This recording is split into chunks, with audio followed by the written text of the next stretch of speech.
sana saag patanon nga naglaan, dili palgan agianan sa padulngan, nangayog tabang sa tigulang nga katubang.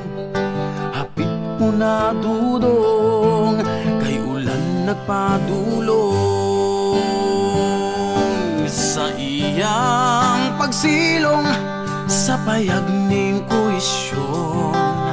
Kawit mikagay tuba bidagayday, batan-un milad o kalimutaw mitiurok, mikidhatang tigulang mitagayog dugang.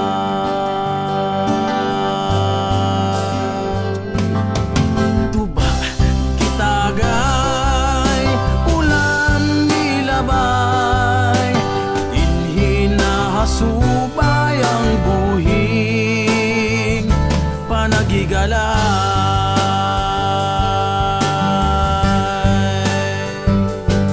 Sa ilang higalaay may protesta si nanay, kay ang saya ni Inday kang dudong milagaylay. Ayaw kaguunay kay panggaon ko si Inday, si Inday nga mihupay sa akong kabudlay.